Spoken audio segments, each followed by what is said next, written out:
panel to discuss all of this. I'm joined by our international affairs editor, Philip Turle.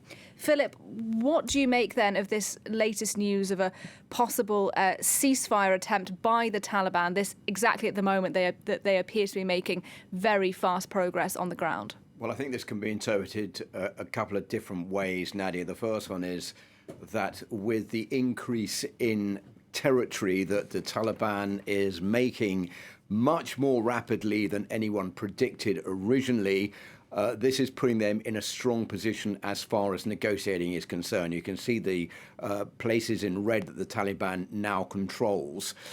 They have just captured another border crossing called Spin Boldak, which links Afghanistan to Pakistan. That means that all the goods coming over between those two countries over that border crossing will now be in the hands of the Taliban, who can put the profits in their own pockets, and that will not be going to the central government. So the Taliban is in a much stronger negotiating position. It wants those prisoners freed, so it's using a carrot tactic, if you like, to try to say, OK, we will stop the fighting if you will release these fighters, and also if the leaders of the Taliban will be taken off the list of terrorists. It depends now what the central government is going to do, but the central government is coming increasingly under pressure because it's unable to stop this Taliban advance, although it keeps saying it's going to do that. Even the president of Afghanistan, Ashraf Ghani, has said that soon the army is going to swing into action and stop the Taliban from advancing, but I don't think anybody really believes that. These latest advances by the Taliban itself says that it now controls 85% of territory in Afghanistan, far more than the 421 districts that it was originally saying that it controlled.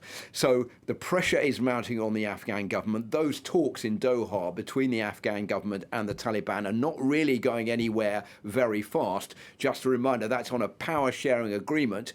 When the United States said it was going to pull its troops out of Afghanistan, it said that one of the agreements was that the Taliban would not allow other insurgent groups to operate within Afghanistan, but it didn't say it would stop fighting against the Afghan government. And this is one of the ways of putting more pressure on the government by saying, OK, we'll give you a ceasefire, but you have to free more of our insurgents. And Philip, do we know why it is at the moment the Taliban is making such fast progress? Do we know, for example, where they get their money and their weapons from? Well, most of the money, they have a wealth estimated to be $1.6 billion compared to $5.5 billion with the overall Afghan government. So they have loads of money to spend. Most of it comes from drugs, 416 million, the global opium production. That's 84% of the world's opium production is in Afghanistan. A lot of that money goes into the hands of the Taliban. Mining, extortion and taxes, donations,